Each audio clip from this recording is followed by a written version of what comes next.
باینانس هغه ډول صرافي ده چې زیات خلک پکې خپلې پیسې ساتي او دوی پکې هولډ کوي تر زیاته وخته پورې. یعنې یو داسې صرافي ده چې مثلا آنلاین ده، آنلاین صرافي ده او دوی پکې خپلې پیسې آنلاین ساتي او آنلاین یې پکې هولډ کوي. یا همدغه ډول کوینونه هم ساتي، کوینونه په کم قیمت سره اخلي او هلته یې په باینانس کې هولډ کوي تر څو د دې کوینونو قیمت پورته شي او دوی پکې ګټې وکړي.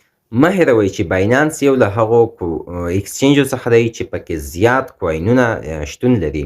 مثلا په زرګونه کوینونه په باینانس کې شتون لري او خلک په دې زرګونه کوینونو کې ټریډ کوي. باینانس البته درې ډوله ټریډ لري.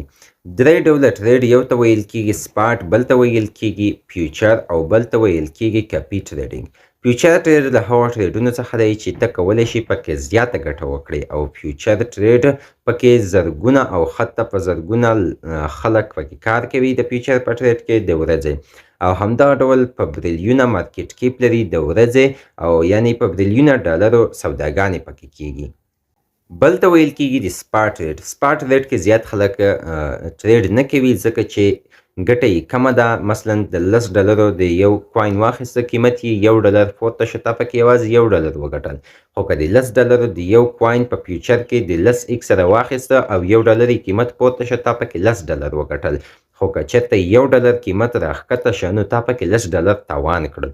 نو د دې سره خلک زیاتې پیسې ګټي په فیوچر کې، او همدغه ډول تاوان یعنې ریسک اخیستل هم د دوی خپل کار دی او ریسک هم اخیستلی شي. دریم ته ویل کیږي کاپي ټریډینګ. کاپي ټریډینګ یو له هغو ټریډونو څخه دی چې یو ټریډر راځي په باینانس کې د کاپي ټریډینګ په برخه کې خپل اعلان کوي چې زه تقریبا تر 200 پورې ټریډونه نیسم. هغه څوک چې ماته پیسې راکوي زه به ورته په هغو پیسو باندې ټریډ کوم. که ګټه شوه ګټه به یې ورکوم، نیمه به زما وي نیمه د ده وي.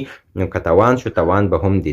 نو که تاسې هم غواړئ چې خپلې پیسې د زیات وخت لپاره په باور سره هولډ کړئ او خپل کوینونه هم په باور سره هولډ کړئ تر څو ستاسې پیسې ورکې نشي او یا مو خپل کوینونه هم ورک نشي، نو ستاسو لپاره غوره انتخاب چې دی هغه باینانس دی. که څه هم د ټریډینګ په برخه کې یې فیس لږ زیات دی، خو که چېرته وغواړئ چې د کم فیس لپاره تاسو کومه صرافي استعمال کړئ، یعنې فیس مو تر څو په ټریډ کې کم شي، نو د هغې لپاره تاسو میکسي صرافي استعمال کړئ. د کم فیس لپاره میکسي صرافي استعمال کړئ او د باور لپاره تاسو باینانس استعمال کړئ ځکه چې هغه زیات باور لري او خلک پکې لکاو ډالر او فلکونه ډالر هم پکې ساتي.